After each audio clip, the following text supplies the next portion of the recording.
Universidad de Educación Jalisco. Le doy la más cordial bienvenida. El doctor Pedro Ravela es, bueno, les voy a platicar un poquito de su historia. Profesor de Filosofía y Magíster en Ciencias Sociales y Educación. Es especialista en evaluación educativa y es autor de los libros, uno que todos conocemos muy bien, Cómo mejorar la evaluación en el aula. También Transformando las prácticas de evaluación a través del trabajo colaborativo y Construir un vitral, el acompañamiento pedagógico como herramienta de transformación, que es el más nuevo y que se estará presentando justamente en el marco de este Congreso Recrea Academy 2023.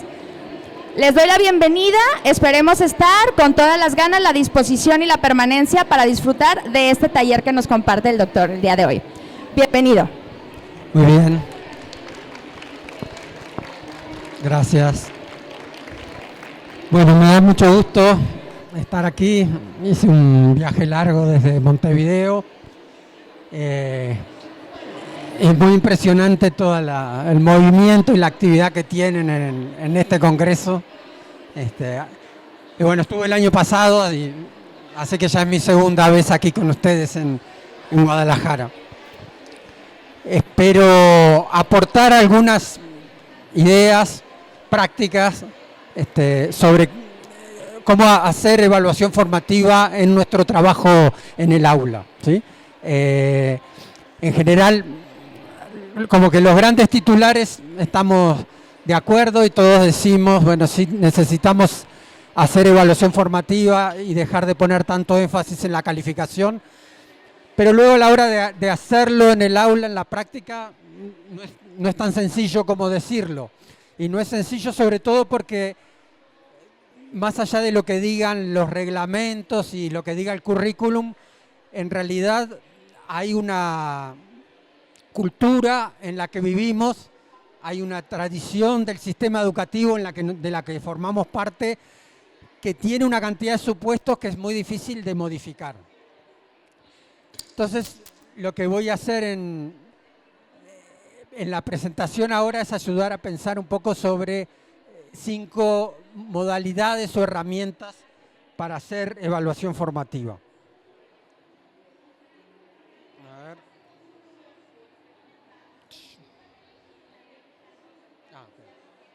Ok. Mi idea para el taller es hacer propiamente un taller. Entonces, yo voy a exponer en la primera parte, una primera media hora, un poquito más seguramente, y luego les voy a pedir y a invitar a tener unos 20 minutos de trabajo personal, de pensar sobre las herramientas que yo les propuse y pensar un poco en su propia práctica en el aula y cómo podrían trabajar eso. Y luego vamos a armar algunos grupos como para intercambiar algo con otros y ver cómo otros pensaron que lo podrían llevar adelante en su aula, y después vamos a abrir una instancia como de intercambio y de reflexión colectiva, y ahí ustedes pueden preguntar y yo hago otros aportes complementarios. Lo primero, para rápido ubicarlo, es que en los documentos y los materiales que ustedes están recibiendo en el marco de la reforma en la que están aquí en México, ponen un énfasis importante en la evaluación formativa y en la importancia de diferenciar la calificación, que es algo que es parte de lo que necesitamos hacer en el sentido de dar o decir como docentes, afirmar si nuestros estudiantes han logrado ciertas cosas, pero lo que se busca es poner el énfasis en el carácter formativo de la evaluación. Y en la evaluación como una herramienta que permite al estudiante mejorar su propio desempeño.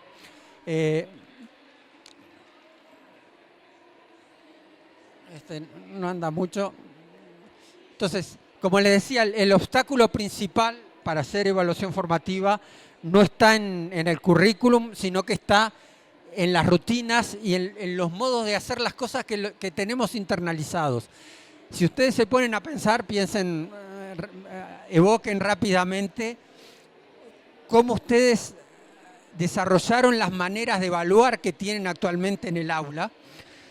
Y seguramente se van a encontrar, si uno piensa, que uno en general evalúa como fue evaluado. En general uno aprende poco sobre evaluación durante la formación docente, y cuando uno llega al aula y tiene que empezar a evaluar, habitualmente lo que hace es recordar cómo a uno lo evaluaban, y de algún modo uno va repitiendo las cosas que uno experimentó como estudiante.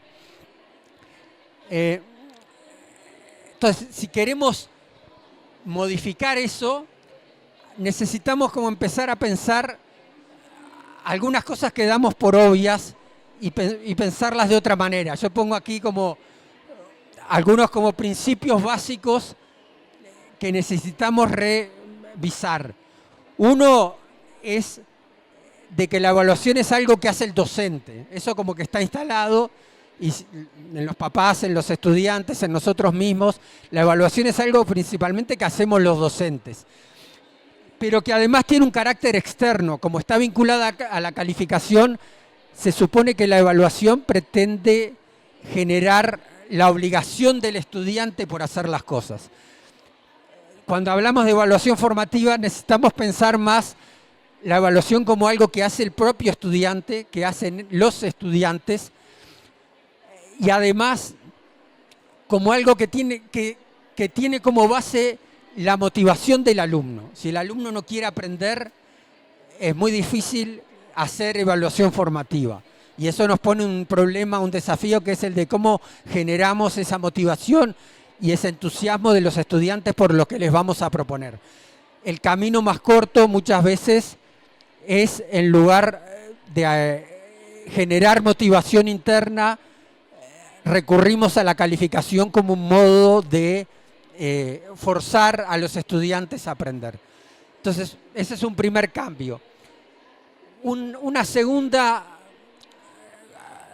cambio de paradigma y de modo de pensar es el que estamos acostumbrados a pensar la evaluación desde verificar si el alumno logró o no ciertos estándares que están definidos en el currículum. Y eso parte del supuesto de que todos pueden aprender las mismas cosas y las van a aprender al mismo tiempo, cuando en realidad sabemos que los estudiantes nuestros son muy diversos y no todos van a aprender lo mismo al mismo tiempo. Entonces, un segundo cambio de paradigma que necesitamos hacer es pensar la evaluación más como algo que está vinculado al progreso de cada alumno, algo más enfocado en ver si cada alumno va mejorando respecto a sí mismo, que si llegó o no a un determinado estándar. ¿Sí? Yo siempre pongo la imagen del salto en la educación física. ¿Sí? Yo puedo evaluar a todos los estudiantes con un estándar, hay que saltar 1,50 m y el que no salta 1,50 m no logró lo esperado y por lo tanto es mal evaluado. O puedo evaluar a cada estudiante en función de si mejora en su salto con respecto a cuánto saltaba antes. Entonces puede ser que alguien salta 1,40 m y no llega al estándar de 1,50 m, pero mejoró mucho respecto a su punto de partida y por tanto lo voy a evaluar mejor que al que ya desde el principio saltaba 1,60 m y ahora sigue saltando 1,60 m, cumple con el estándar, pero en realidad no mejoró. Entonces, un segundo cambio de enfoque que uno tiene que hacer cuando quiere hacer evaluación formativa es pensar más en términos de cuánto está mejorando cada estudiante y no qué tan lejos está de un estándar de logro igual para todos. Y eso implica un cambio en la imagen de qué implica aprender. Normalmente pensamos la trayectoria escolar como una escalera. Los estudiantes todos van avanzando grado por grado, aprenden todos lo mismo en segundo, los aprobamos, en tercero vuelven a aprender, pero partimos del supuesto de que todos van a aprender las mismas cosas. En realidad, los estudiantes son muy distintos, les interesan cosas distintas, tienen capacidades diferentes. Algunos son mejores para la lectura y para el lenguaje escrito, otros son mejores para la matemática, otros son mejores para las actividades artísticas, otros les interesa más la ciencia. Entonces, no todos van a avanzar al mismo tiempo y de la misma manera.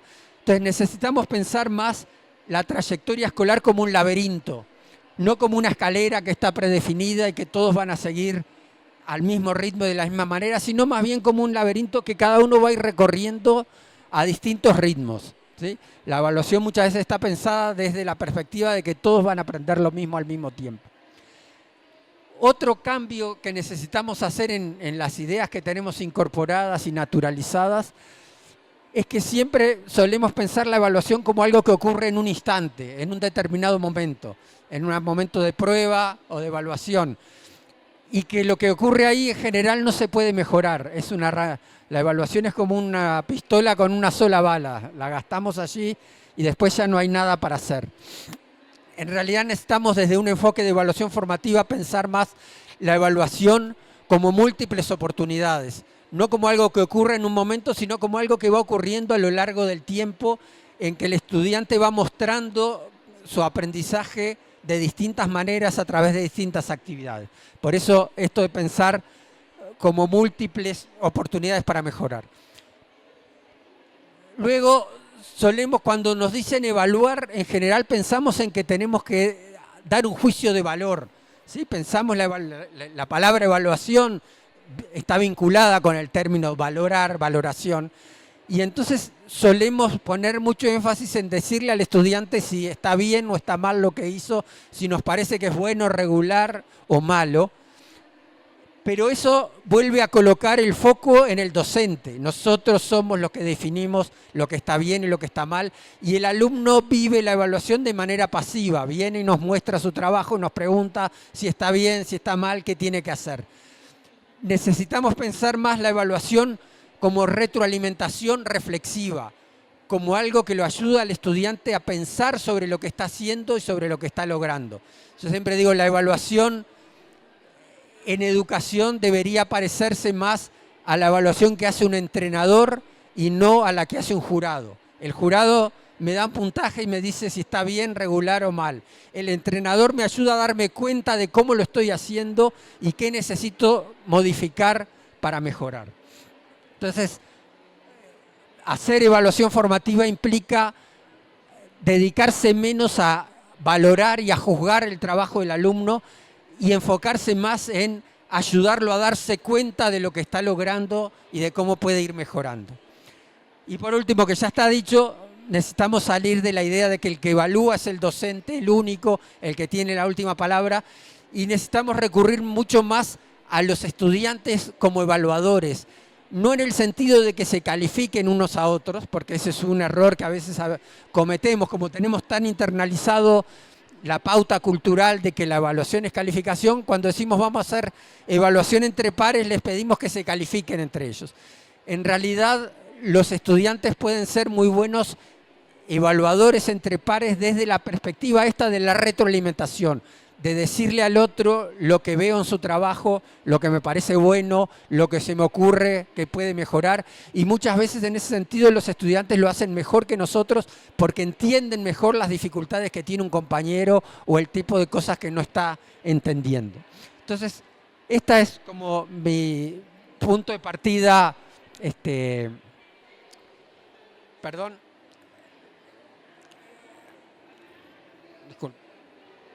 Este es mi punto de partida como de principios básicos para pensar en un cambio. Y ahora sí ya me voy directo a plantear herramientas. ¿Cómo hacer esto en la práctica?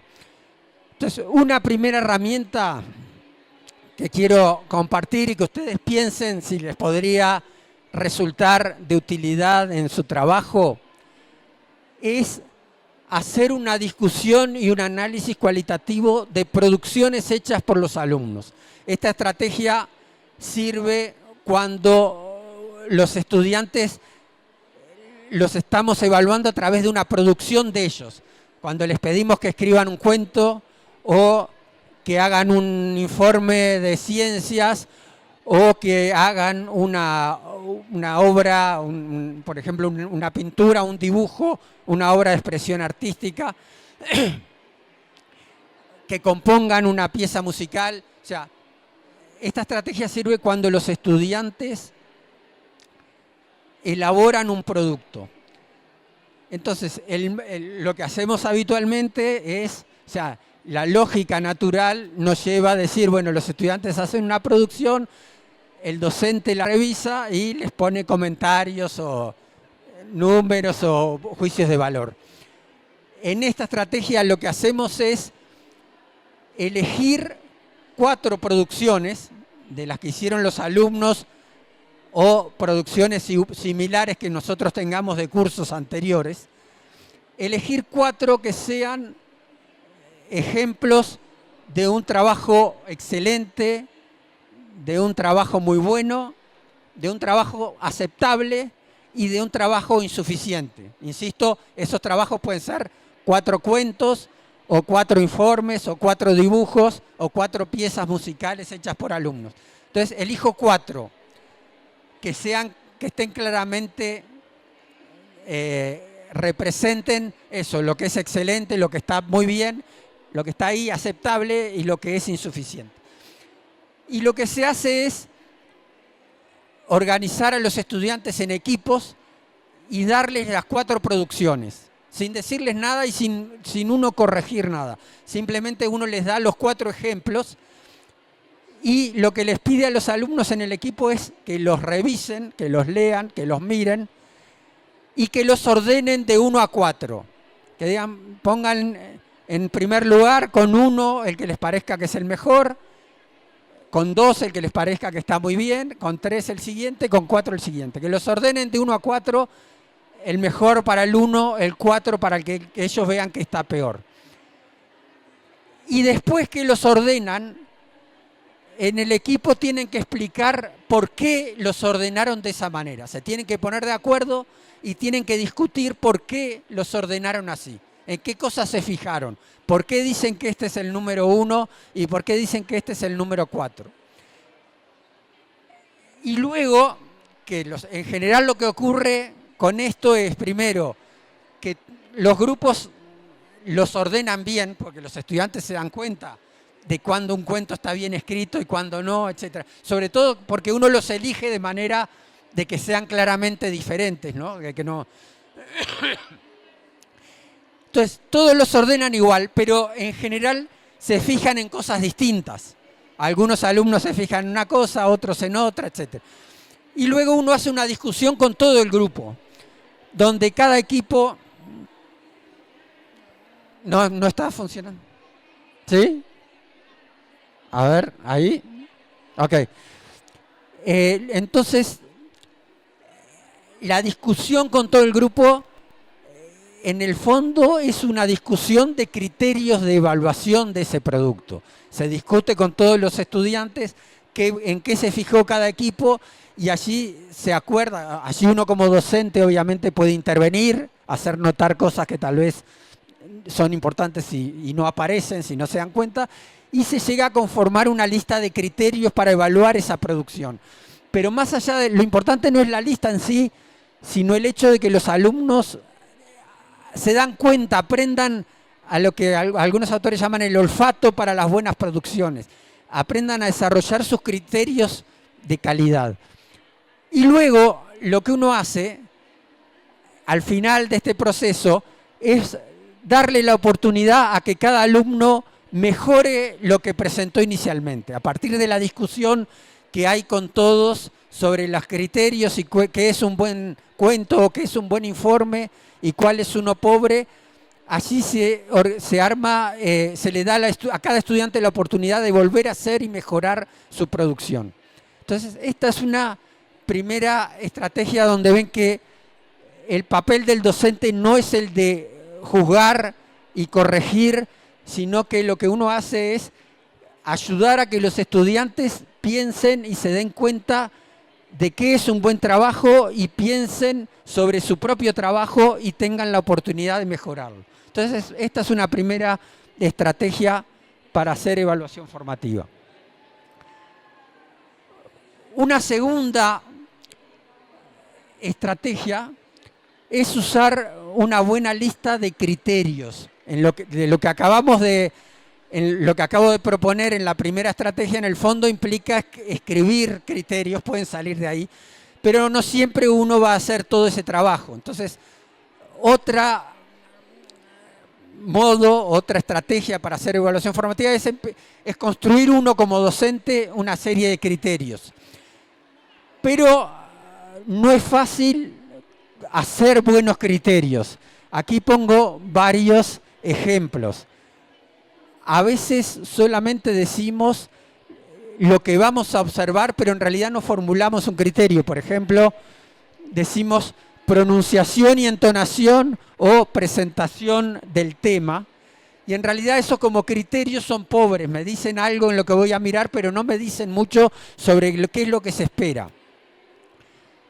Otro tipo de errores, que son los que aparecen en segundo lugar para la ficha, es que a veces los criterios se quedan en la parte más visible. Por ejemplo, estos son dos criterios hechos para evaluar una ficha informativa y se dice la ficha informativa es presentada con la edad de la niñez del grupo, la ficha informativa es presentada con el número de niñas y niños del grupo. Entonces, si ustedes se ponen a ver, en realidad esto me está dando un checklist de qué cosas tiene que tener un trabajo, pero en realidad no me dice nada sobre la calidad, el que tenga o no la cantidad de niños o las edades. O sea, puede ser un requisito, pero no son criterios de calidad de un informe o de un trabajo. En cambio, los dos últimos, todos estos son ejemplos reales hechos por colegas. Los dos últimos están hechos por colegas que estaban trabajando en la producción de un cortometraje por parte de los estudiantes. Entonces dicen, comunica de forma clara el objetivo y la historia en la que se basa el cortometraje, de tal forma que la audiencia comprenda qué es lo que se quiere dar a conocer con el cortometraje. Y por otro lado, dice, había una lista más larga, ¿no? Traje dos nada más. Los procesos trabajados en modelado, texturizado y animación presentan un orden adecuado para mejorar y agilizar los procesos de trabajo y evitar el mal funcionamiento. No importa, seguramente no entendemos mucho el contenido de los criterios, pero me interesa que miren la manera en que están formulados. Un buen criterio de evaluación utiliza una frase afirmativa completa, o sea, no es pronunciación y entonación, sino tendría que construir una frase diciendo qué espero de la pronunciación y de la entonación, etc. O sea, hay los dos últimos son frases completas que afirman lo que se espera.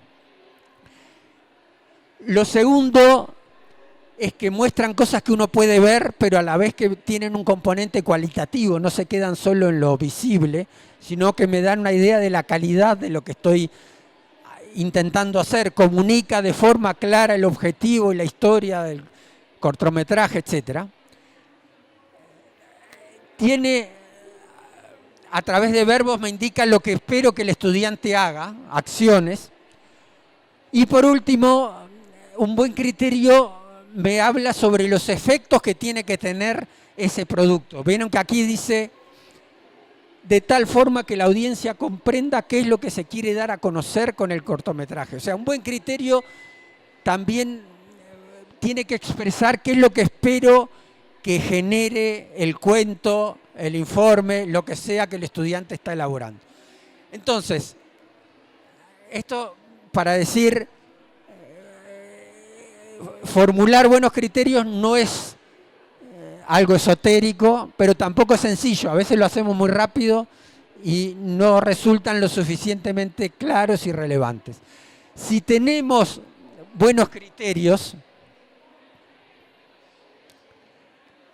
allí, una vez que tenemos una buena lista de 4 o 5 criterios de calidad respecto a lo que los estudiantes tienen que hacer, los podemos usar de distintas maneras. Una es como una escala de valoración, donde le damos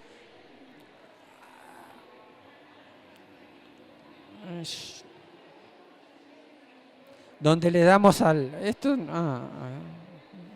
bueno. No, vuelve atrás.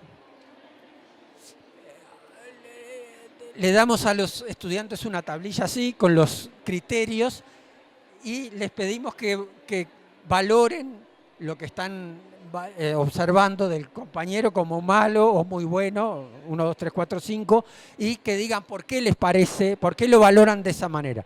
Ese es un modo de hacerlo. Otro modo,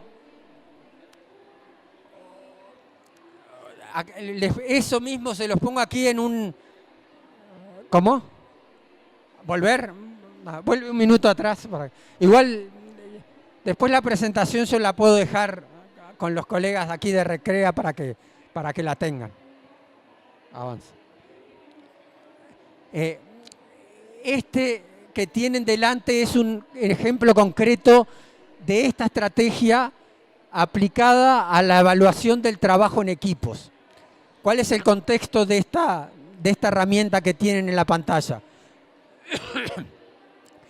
Había un grupo de profesores trabajando con sus estudiantes en proyectos. Eran proyectos que tenían que hacer en equipo. Y la preocupación que me planteaban los profesores era que lo que ellos veían era que el trabajo en los equipos era muy desigual. Que algunos estudiantes trabajaban mucho y otros poco. Y entonces decían, bueno, ¿cómo evaluamos en ese caso? ¿Les vamos a poner a todos la misma evaluación? Y entonces decían, hay que evaluar de algún modo la participación en el equipo. Y yo les decía, está muy bien, hay que hacerlo, pero no para calificarlo. Porque si ustedes se ponen como policías a ver a cada alumno si está participando o no, etcétera, en realidad no van a lograr una verdadera integración en los equipos. Y entonces lo que hicimos fue desarrollar esta herramienta como una herramienta de evaluación formativa para los equipos. Entonces, ¿qué hicimos? Definimos 5 criterios respecto a qué era lo que se esperaba del trabajo en el equipo: participación activa, buen relacionamiento y vínculos, involucramiento, colaboración y compromiso. Y cada una se describió con una frase afirmativa, todo lo que acabo de decir. Entonces, ¿qué quiere decir participación activa? Bueno, que un estudiante contribuye con ideas, reflexiones, información, soluciones a los problemas, conocimientos pertinentes, tiene iniciativa, está involucrado y enfocado en el trabajo, no está en otra cosa, no está con el celular usándolo para otras cosas. Y así para cada uno de los 5 criterios. Entonces, ¿cómo usamos esta herramienta? La usamos no al final, sino en la primera etapa del trabajo de cada equipo para que pudieran corregirse y mejorar. Y la usamos de esta manera. Cada alumno del equipo tenía primero que autoevaluarse y decir, yo creo que en esto, en la participación activa, estoy funcionando muy bien, bien, regular o insuficiente. Entonces, primero cada uno se evaluaba a sí mismo. Y luego se compartía la evaluación en el equipo. Cada uno tenía que mostrar cómo se había autoevaluado y los demás le decían si estaban de acuerdo o no y le daban un feedback, una retroalimentación. Entonces, y aquí cada uno tenía que justificar por qué decía que su participación había sido muy buena, etc. Entonces, esta herramienta, de nuevo, que está enfocada en que los alumnos se evalúen a sí mismos, no en que venga alguien de afuera a controlar si están participando o a juzgarlos, aplicada en un momento temprano en el proceso de trabajo en equipo, generó mucho involucramiento, mucho compromiso. Los estudiantes son muy buenos para evaluarse entre ellos y resultó muy efectiva en términos de que los estudiantes mejoraran su trabajo. Entonces, de nuevo, aquí lo que tenemos es una lista de criterios, en este caso elaborada por los docentes, usada como una escala de valoración, pero usada en un formato de evaluación formativa, en este caso de autoevaluación y de coevaluación entre los estudiantes.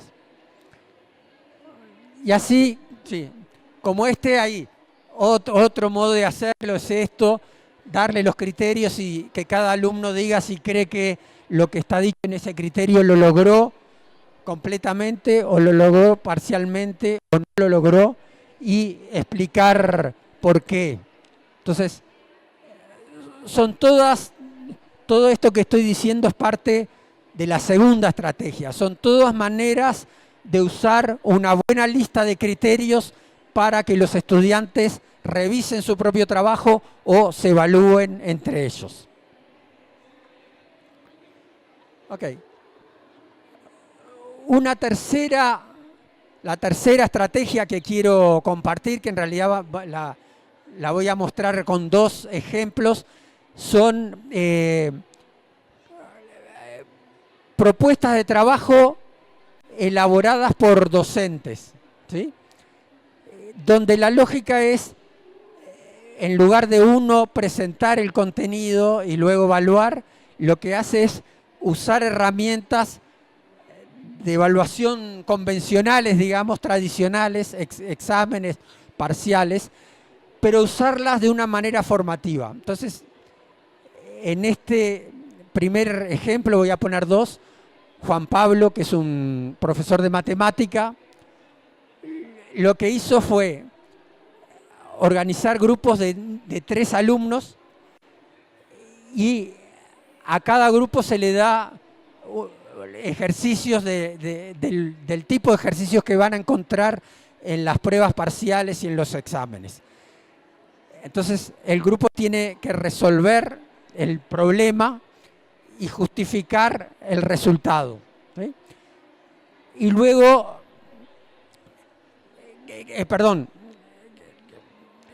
cada grupo resuelve y justifica por qué. Y luego lo que hace es intercambiar entre los grupos. A cada grupo le da lo que hizo otro grupo para que lo corrijan, revisan tanto el resultado como el por qué lo hicieron así. Y finalmente se revisan todos los ejercicios en clase y se repasan las correcciones con todo el grupo. Y entonces al final les hace una evaluación más metacognitiva en el que cada uno tiene que decir qué le pareció positivo de la actividad, qué se podría mejorar para otras actividades y algunas sugerencias que les gustaría hacer. Esa es una. Y la siguiente, esta es otra colega, Sofía, que también les entrega material de trabajo sobre los temas que quiere trabajar y a partir de ello y de en torno a los contenidos más complejos, ella les da un cuestionario de opción múltiple, ¿sí? Una prueba de opción múltiple y cada estudiante tiene que llenarla en una grilla y entregársela a la profesora.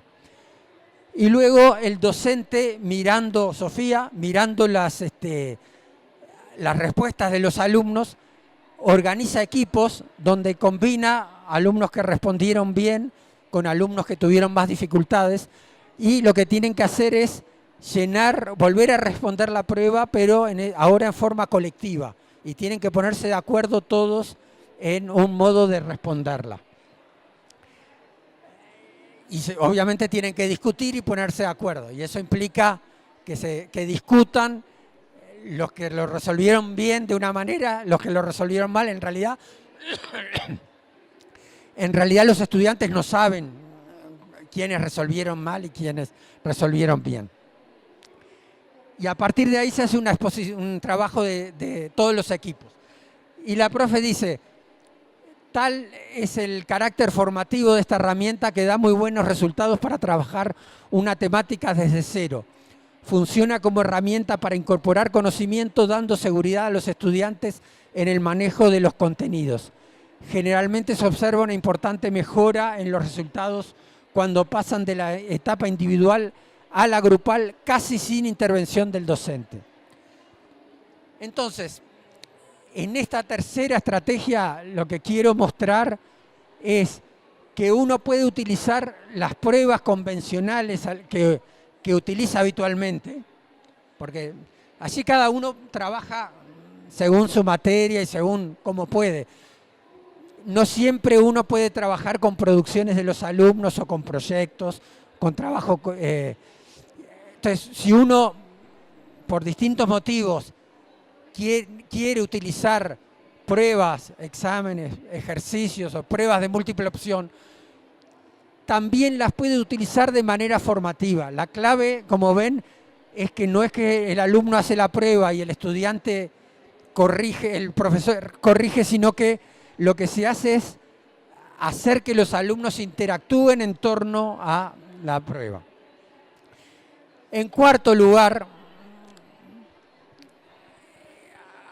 hay una técnica de trabajo, la cuarta estrategia que quiero proponer, se llama el tate-ti, creo que ustedes le llaman el juego del gato aquí en México, que es el juego en que uno tiene que marcar 3 cruces o 3 círculos en línea. Entonces, la estrategia esta consiste en proponer 9 actividades distintas de distinto tipo. En este caso es una profesora de matemáticas que está trabajando con estudiantes magisteriales que se están formando, está trabajando sobre triángulos y entonces les da varias opciones. Una es hacer un trabajo sobre cómo aparecen los triángulos en obras de arte pictóricas. Otro es hacer un trabajo sobre triángulos en GeoGebra, que es un software que sirve para hacer geometría. Otra es hacer un estudio histórico sobre cómo aparece entre los griegos la noción de triángulo y todas las principales propiedades que se generaron en esa etapa. Otros pueden trabajar sobre triángulos en las construcciones arquitectónicas, en los diseños arquitectónicos. Otros pueden mirar cómo aparecen los triángulos en los textos, en los libros de texto de primaria o en las pruebas de gran escala. O sea, les da una serie de posibilidades. Y en el medio, en el centro, ven que hay un triángulo. Allí hay una serie de ejercicios que tienen que resolver. Entonces, la clave de esta estrategia es que el alumno tiene que elegir 3 en línea, pero a diferencia del juego, tiene que pasar por el centro. Entonces, ¿qué quiere decir? Que hay una actividad que la tienen que hacer todos y hay otras actividades en las cuales ellos pueden elegir. Lo interesante de la propuesta es que habilita que cada uno se conecte con el contenido de acuerdo a distintas formas o modalidades según sus propios intereses. Les voy a poner otro ejemplo. Ven que acá está señalado esto que les digo de que pasen por el centro. En este caso es una profesora que está trabajando sobre las inundaciones en la ciudad de La Plata, en Argentina, y a todos les dice, bueno, tienen que escribir 2 páginas sobre las causas naturales y sociales basadas en 4 fuentes impresas. Todos tienen que escribir esas 2 páginas. Pero después les da distintas opciones. Una es hacer una maqueta con gráficos de la localidad para visualizar por qué se generan esas inundaciones. Otra opción es hacer una galería de fotos yendo al lugar y registrando fotografía. Otra opción es escribir un blog sobre el fenómeno de la inundación. Otro es construir relatos de voluntarios que fueron a ayudar en ese momento. Otro es escribir un artículo en inglés sobre el fenómeno. Fue una inundación enorme que hubo en esa localidad para personas que vienen extranjeros, que visitan al lugar. Entonces, de nuevo, lo que se dan son distintas opciones. Lo importante de eso, hoy decíamos, si no hay motivación interna, no hay aprendizaje. Si el alumno solo trabaja por la calificación, no aprende realmente. Entonces, pero generar motivación interna no es fácil, porque cada alumno le interesan y le motivan cosas distintas. Entonces, esta estrategia lo que permite es conectar con la motivación de los estudiantes, dándoles la posibilidad de elegir, pero además permite dar opciones en la línea de lo que propone Gardner a partir de las inteligencias múltiples, en el sentido de que cada uno se vincula con el conocimiento por distintas vías, por distintos lenguajes, no todos por el mismo. Avanza. Ok, después aquí dejo otro, después lo leen, pero que es a partir de una novela, se le da, esta está muy interesante, los estudiantes pueden crear un video con una entrevista con el protagonismo, con el autor, o les dice, si la novela tuviera una banda de sonido, ¿cuál sería? Crea una playlist, una lista de reproducción con 10 canciones y explica cada una de esas canciones en un documento de Google y cómo se vinculan con la novela. O sea, lo que hace es conectar con el mundo de los estudiantes, pero a la vez no es solo crear la playlist, sino escribir un texto, etc. Entonces, de nuevo, les damos la posibilidad de elegir a los estudiantes. Algunos, aclaro aquí, vuelvo a algo que decía al principio, una de las preocupaciones que uno tiene como docente cuando yo propongo esto es, bueno, pero el tiempo que esto lleva y después tengo que corregir 9 cosas distintas. ¿Y cómo hago para decir si todos aprendieron o no?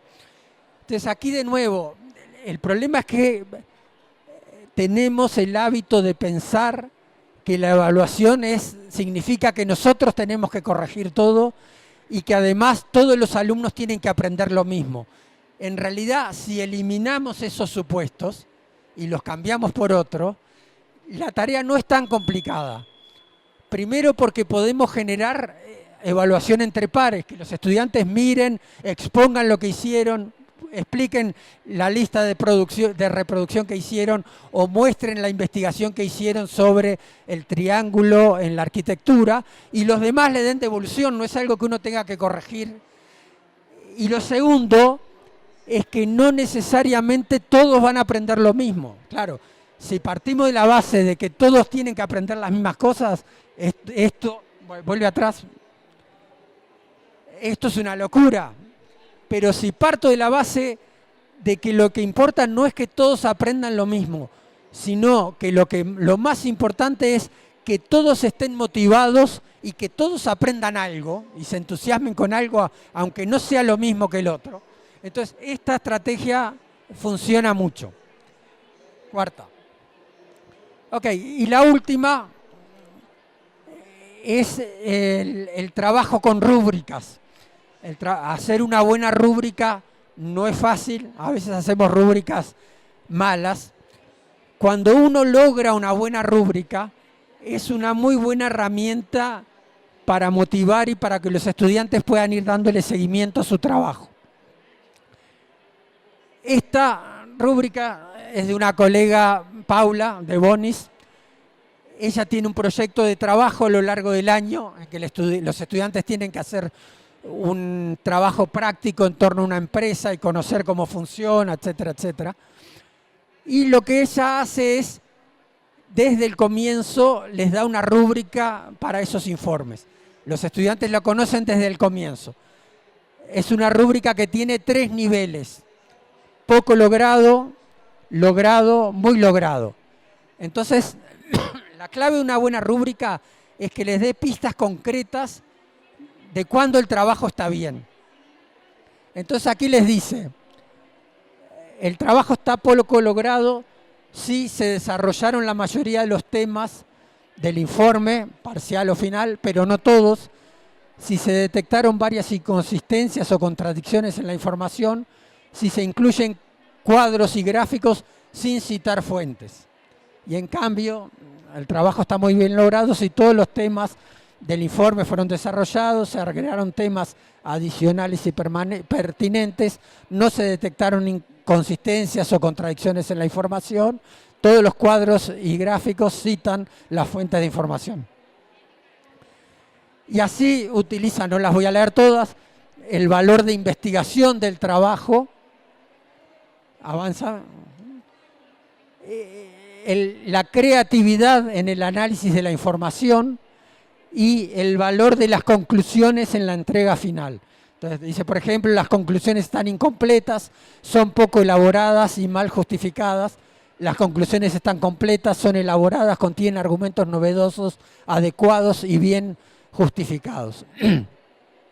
O en la creatividad se transcribe la información de las entrevistas sin procesarlas, se copia y se pega información, se incluyen cuadros y gráficos sin explicación, etcétera. O sea, lo que hace es darle muchas pistas a los estudiantes de qué características tiene que tener un buen trabajo. Y entonces es muy bonito en el trabajo que hace esta colega, está relatado en uno de los libros que trabajamos. Ella cuenta: los estudiantes me piden permiso para entregar una versión nueva del informe por correo electrónico, porque después de algunas devoluciones y comentarios que hicimos a los compañeros en las clases se dan cuenta que falta algo, que pueden completarlo y quieren mejorarlo. Antes, las primeras semanas de la cursada consistían en meter presión y empujar para que avancen. Este año fue más bien en causar el entusiasmo, las ganas de hacer el trabajo por parte de los estudiantes. O sea, lo que esta colega muestra es esto: cuando uno utiliza bien una rúbrica para acompañar un proceso de trabajo, se genera mucho empoderamiento y capacidad del estudiante de pensar sobre su propio trabajo. Ok, pásame. Entonces, cierro esto, ¿no? Para trabajar con estas herramientas hay que animarse un poco a perder el control, a salir del lugar central de que todo lo tenemos que evaluar y corregir nosotros. Hay que recurrir más a los estudiantes como evaluadores, a la evaluación entre pares. Y hay que usar más el portafolios, o sea, donde el estudiante va coleccionando los trabajos que hace y nos va mostrando lo que le interesa. No todos van a aprender lo mismo de la misma manera. A partir de esto, entonces, lo que les propongo ahora como trabajo de taller es tener unos 15, 20 minutos, 12, 20, les voy a sacar ya un par, para que ustedes primero piensen en un curso, en una actividad que ustedes estén haciendo con los estudiantes. Un curso, una unidad, un proyecto. Piensen en algo concreto. En segundo lugar, repasen y elijan una de las estrategias, de las 5, de lo que les haya quedado, de lo que acabo de... Y piensen cómo la podrían utilizar, cómo podrían adecuar, porque lo que yo propongo es genérico, ¿verdad? ¿Cómo lo podrían utilizar en ese curso para evaluar eso? Entonces, y piensen esto, ¿no? Con estas preguntas en mente: ¿cómo puedo involucrar más a los estudiantes en el aprendizaje para que le encuentren sentido a lo que aprendan, para que sean más autónomos? ¿Qué momentos de retroalimentación, en el sentido de ayudar a darse cuenta, o de evaluación entre pares, puedo incorporar en ese curso o en ese trabajo? Y cómo podría trabajar más en formato de proceso, donde el estudiante, después de una evaluación, tenga oportunidades para mejorar su desempeño, ¿tá? Eso es lo que les voy a pedir. Y les voy a dejar, la idea es que trabajen ahora primero individualmente y luego vamos a hacer grupos de trabajo con los que están cerca y después hacemos una instancia colectiva. Los que quieran, les voy a poner ahora una herramienta que yo utilizo, que muchos de ustedes capaz que conocen, que es el Padlet, que es un muro donde compartir. Allí yo les voy a poner ahora un código de barras y ahí van a poder entrar a este Padlet. Y aquí, para los que no conocen, haciendo clic aquí abajo a la derecha en el símbolo de más, ustedes pueden subir un comentario, una reflexión, un archivo. Entonces, lo que los invito es que a partir de estos 20 minutos, o después, porque no todos van a tener, algunos capaz que tienen aquí celular, se pueden conectar por celular, pero pueden trabajar en forma escrita, no es necesario usar esto. Pero los que quieran usar esto como espacio de intercambio después con otros y conmigo, y para que yo mire lo que ustedes trabajaron, pueden usar esta herramienta. Y también hay una plantilla en un documento que los que quieran trabajar en línea pueden hacer esta tarea, esta actividad, en ese documento que está en Word, allí en la plantilla. Esta es la pantalla que se abre cuando hacen clic. Acá ustedes pueden escribir su nombre, su correo electrónico, y pueden escribir directamente, pueden subir un archivo, si quieren, en este símbolo pueden cargar un archivo. Avanza. Y este es el código. Con este código el navegador les abre lo que el Padlet que acabo de poner, lo dejo allí en pantalla.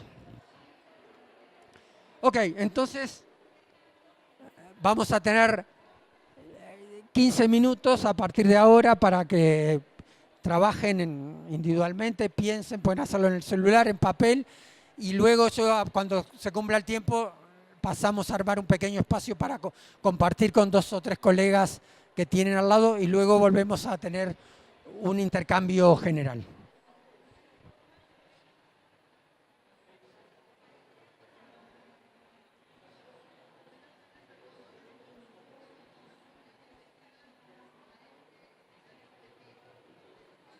¿Dulcecito de miel o una pastilla? Para su garganta gusta un dulcecito de miel. Yo tengo.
Eh,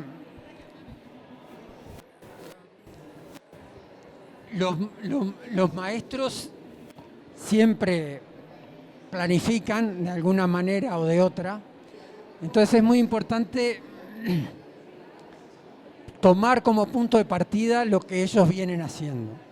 No tanto, porque a veces uno cae en la trampa de decirles no, a este modo de planificar no, ahora hay que hacerlo de esta otra manera.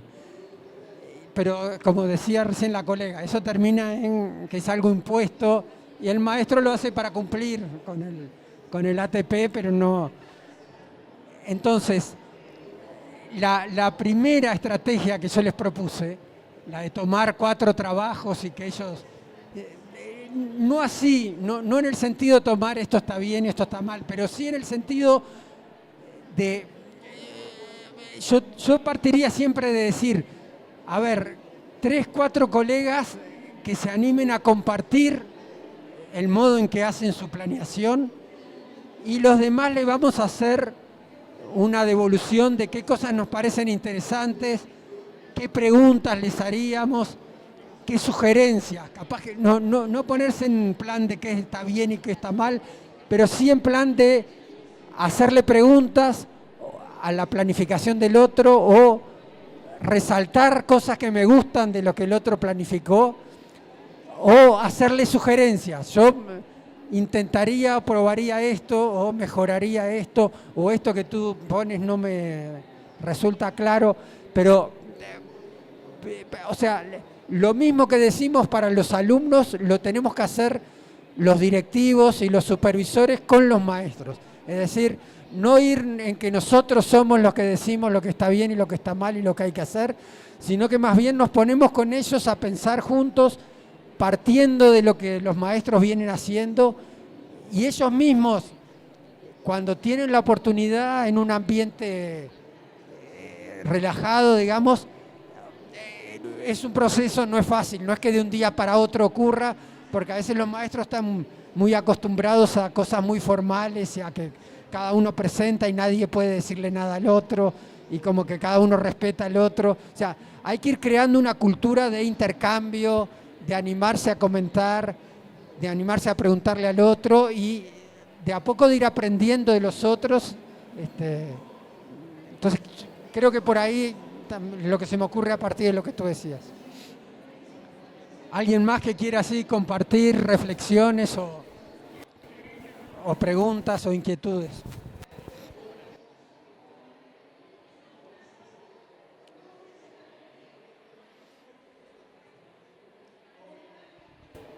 Bueno, también elegí la estrategia del gato, pero enfocada al trabajo de los maestros con los alumnos.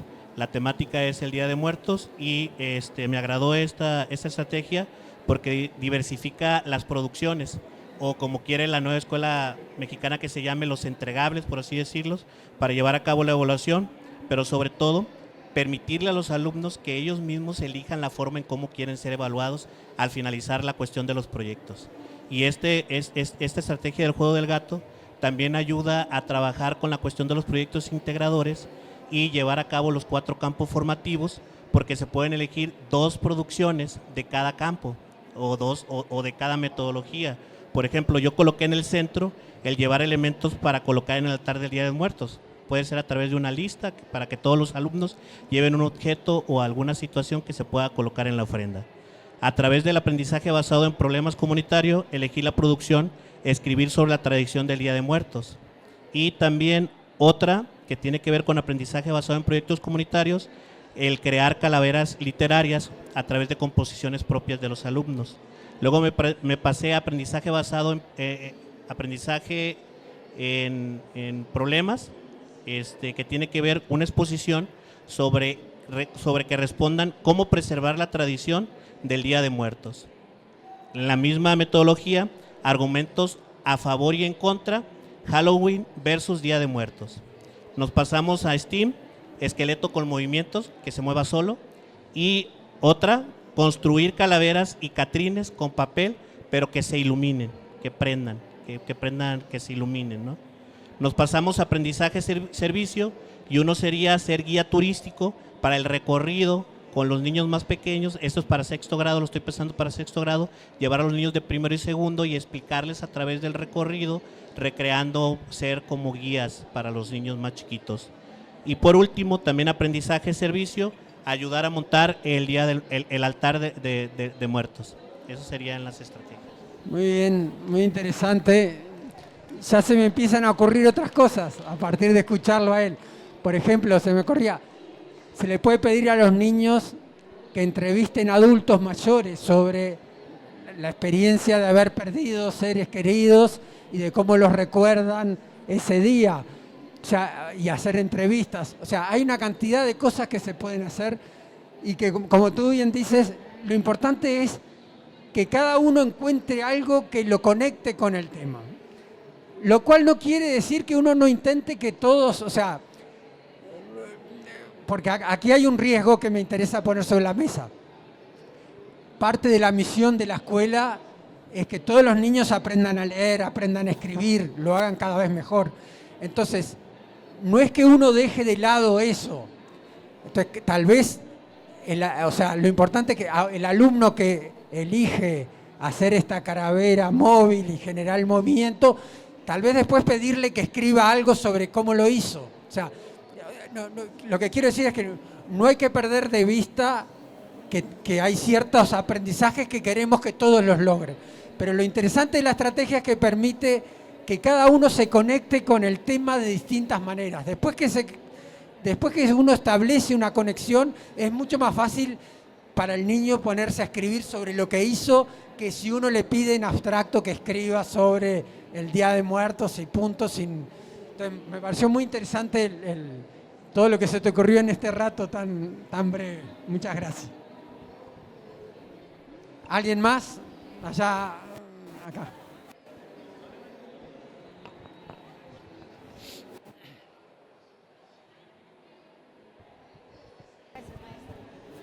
Bien, la actividad que elegí fue a partir de una actividad, pues la evaluación. La actividad que elegí es de tercero. Un poco más cerca de él. Es de tercero de secundaria, de lenguajes, y la actividad es ubicar una lectura que contenga un tema en el que se muestre la interculturalidad. Y entonces elegí para esto, como instrumento, la estrategia 1, que es el análisis cualitativo de producciones. Y bueno, lo primero sí fue igual, que los alumnos pues realicen una reflexión en torno a cómo es que ellos ubican la interculturalidad en el tema que encontraron, y luego la maestra elige 4 trabajos, que es... Ellos tienen que escribir sobre la interculturalidad. Sí, los alumnos buscan un tema en algún libro y ellos tienen que identificar que el tema toque la interculturalidad, y el trabajo es escribir una reflexión en donde explican por qué ese contenido toca ese tema de la interculturalidad. Bien. Escriben la reflexión, entonces la maestra elige igual 4 trabajos, así en ese orden que usted mencionaba, en el mejor y hasta el menos bien. Y a los equipos les entrega esos 4 trabajos con la lectura para que ellos puedan revisarla y puedan hacer ese ordenamiento del 1 al 4, y ellos tienen que escribir a su vez una reflexión, un argumento, ¿verdad?, de por qué hicieron ese ordenamiento. Y el cambio que le hago para la participación de los alumnos es que ellos a su vez, una vez que explican por qué los ordenaron de esa manera, puedan hablar acerca de cómo ellos es que tocarían encuentran la interculturalidad en el tema, y eso con la intención de que se retroalimenten, que ellos puedan mostrar como desde su visión cómo dirían que se encuentra la interculturalidad en ese tema. Bien. Ok.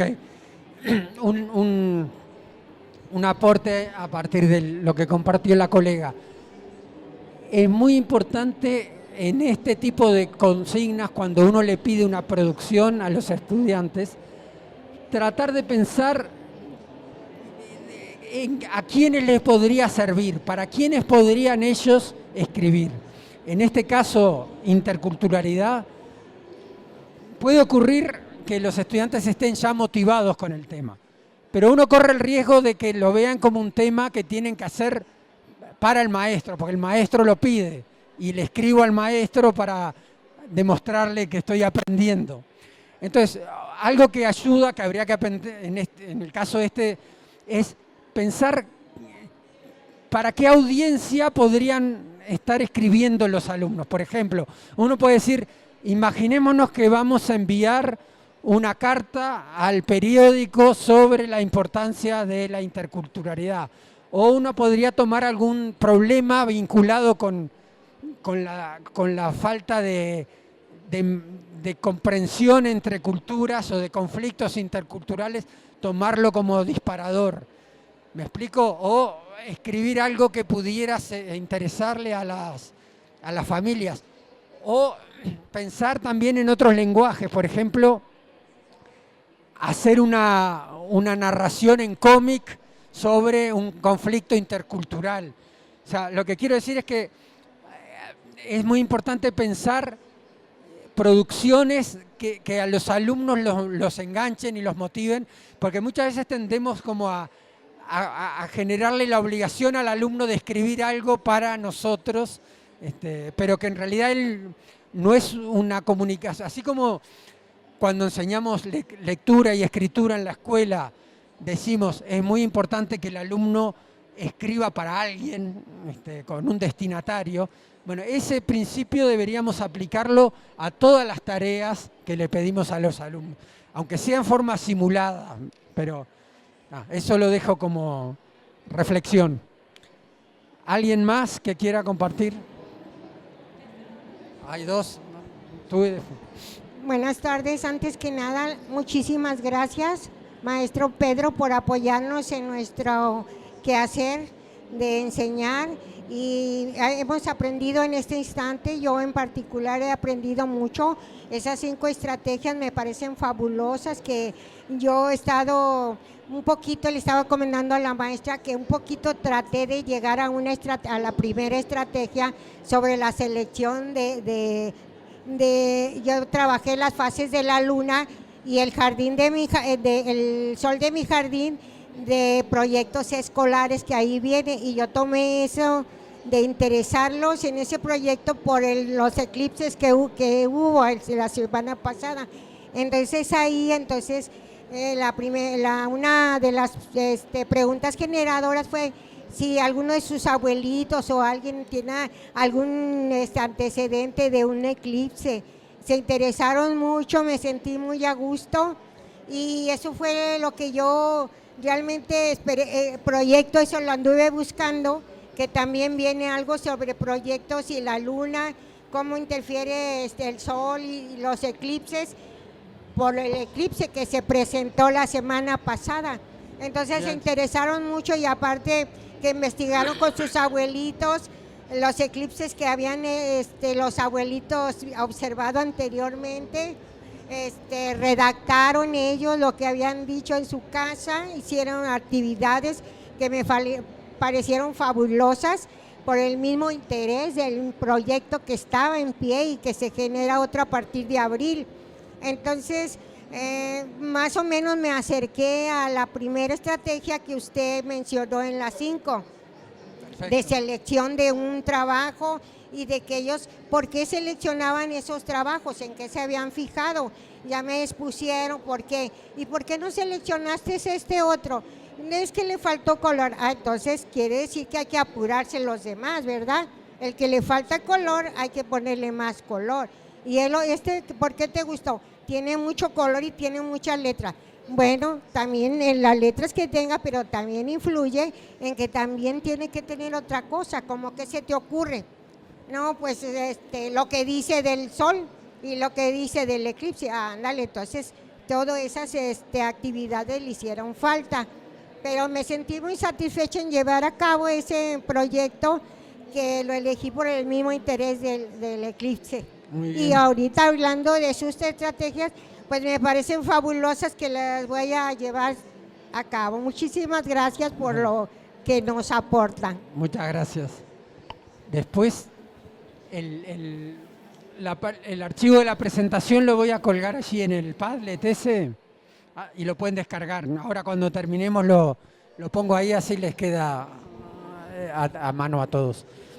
Y en lo que comparte la colega, a veces es muy importante que uno como docente también aporte a la discusión de los criterios. Mientras ella decía el color, la letra, ahí es muy importante que uno como docente introduzca el tema de en cuáles de los trabajos se entiende mejor qué es lo que ocurre con un eclipse. O sea, ahí hay cosas que a veces capaz que los niños se fijan en cosas más como superficiales o visibles, y uno ahí puede aportar ese elemento de ayudarlos a pensar, por ejemplo, en el caso ese, cuáles de los trabajos son los que permiten entender mejor lo que ocurre en un eclipse. Ok. Bueno, buenas tardes. Yo funjo como asesor técnico pedagógico en la supervisión a nivel primaria. Sin embargo, esta actividad que propongo es como maestra de grupo, ¿no? Bien, yo tomé la herramienta número 2, que es la lista de cotejo para auto y coevaluación. De primera instancia, pues sabemos que necesitamos conocer las problemáticas, las necesidades o intereses de nuestro grupo. Partiendo de ahí, tomé el panorama general del campo formativo de lenguajes de la fase 4 y en este sentido tomé la característica general de usar reflexivamente los lenguajes para representar y atender de forma creativa diversas situaciones a fin de resignificar nuestros vínculos con el entorno natural y social. En cuanto a los contenidos, seleccioné de lenguajes el diálogo para toma de decisiones y acuerdos y el intercambio de opiniones, con el proceso de desarrollo de aprendizaje, de usar la información de varias fuentes orales y conocimientos para tomar decisiones o asumir alguna postura, y lo vinculé con el campo del humano y lo comunitario, con el contenido de la familia como espacio de protección y el proceso de desarrollo de aprendizaje de reflexión sobre el valor de una familia. Dicho esto, y ya con base a considerando que previamente se desarrollaron ciertas actividades durante el proyecto, como producto final sería el desarrollo de un debate. ¿Por qué? Porque en esta etapa, justamente, de acuerdo a las especificidades del grado, es que el niño aprenda a expresarse de una manera más argumentativa, buscando o acercándose a fuentes de información, pero también para que le dé sentido a esto que él ya conoce de manera empírica. Entonces, ¿cómo implemento esta herramienta de lista de cotejo? Pues bueno, el docente sería que le diera una lista de cotejo con los criterios bien desarrollados. Sin embargo, los niños muchas veces no tienen el lenguaje que uno tiene. Entonces, de primera instancia sería proporcionarles esta lista de cotejo con las características o funciones de un debate como tal, y en plenaria, primero en equipos lo dialoguen y después en plenaria expresen qué fue lo que no entendieron, porque muchas veces el lenguaje de un docente es muy técnico. Entonces, darles la oportunidad de rediseñar esta lista de cotejo, no para cambiar los criterios, sino para que quede más accesible a su lenguaje y a partir de ahí se pueda generar una y autoevaluación. Después, pasar a un debate de práctica como un modelaje, con dos pequeños grupos intercambiando ideas, respetando los lineamientos que debe llevar un debate, y un grupo mayor haciendo una coevaluación del ejercicio, justo para que cuando llegue el producto final, pues bueno, ellos ya sepan el cómo proponer una idea y cómo refutarla el otro, ¿no? Entonces, habiendo hecho el modelaje, lo que seguiría es que en plenaria los que coevaluaron a los participantes de los grupos pequeños que debatieron, expresar las observaciones con base a esta lista que ya fue rediseñada por ellos, y el grupo que tuvo la experiencia de debatir, expresar qué fue lo que sintieron al estar al frente y cuál fue su experiencia al momento de expresar sus ideas, porque pues es distinto el lugar, ¿no? Y a partir de esto, pulir este instrumento, porque ahí también es si funcionó o no funcionó, para que cuando llegue el momento de una producción final, una presentación final, ellos sepan de manera clara cuál es el fin, y que si ellos necesitan fundamentar más, se preste a la investigación y lleguen más preparados a la hora de hacer esta presentación final.